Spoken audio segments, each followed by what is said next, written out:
So Ken, I'm buying a property with my partner. What are some of the legal pitfalls I should look out for?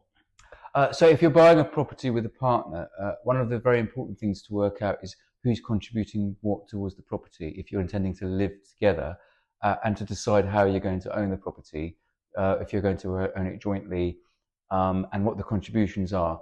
The other important thing to do is to make sure that your conveyancing solicitor who's dealing with the purchase knows precisely who's contributing what towards the property, so that they can try and sort out recording the ownership. So, for example, if one person is contributing more than the other one to the property, for those two people to decide how they want to reflect that. Do they want still for it to be an equal ownership, or do they want for it to be an unequal ownership?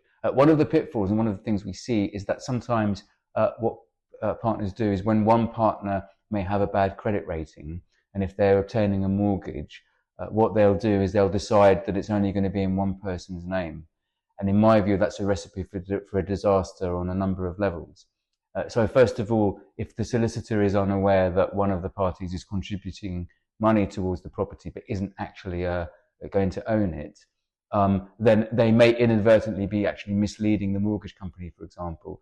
So if that money is being lent by one partner to the other one, that's a loan that needs to be disclosed to the mortgage company, because the mortgage company is making a decision based on information provided to it as to affordability. So obviously that may change if one person's got to pay back the other person. And the other issue, of course, is the other person that's contributing that isn't going on the title. Their interests might need to be protected also, because if they're not down on the title, no doubt they'll be wanting a share of the proceeds. But if they may have a claim against the property later, say if the parties fell out, that claim is going to rank second to the mortgage company's claim for the mortgage, because it won't have been reflected on the land register. So it's basically just a recipe for disaster if things aren't recorded in the way that they're supposed to be, as between those two owners. Thanks so much for that, Ken. I have another question. I'm a first time buyer, but my partner isn't. Will that affect the stamp duty at all? Yes, that will. That's a very good question. So what's very important is not to mislead your solicitor and not to mislead HMRC in any way, because that will create problems later on down the line.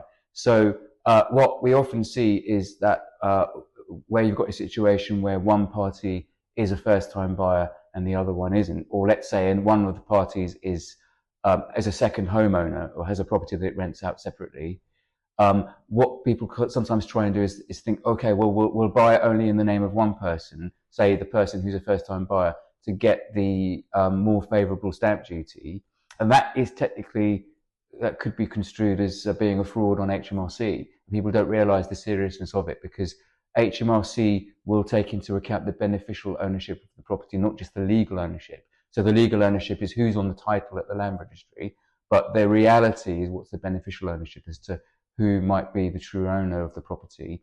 So in that scenario, it's very important to tell your solicitor exactly who's buying it, who's contributing what, and what the status is, so that they can then complete the form accurately to HMRC to prevent problems later on down the line. Say again, if the parties fall out, or even if the parties are just selling, it may just get picked up later on by the selling solicitor. I understand. Thanks so much for the help with that. You're welcome.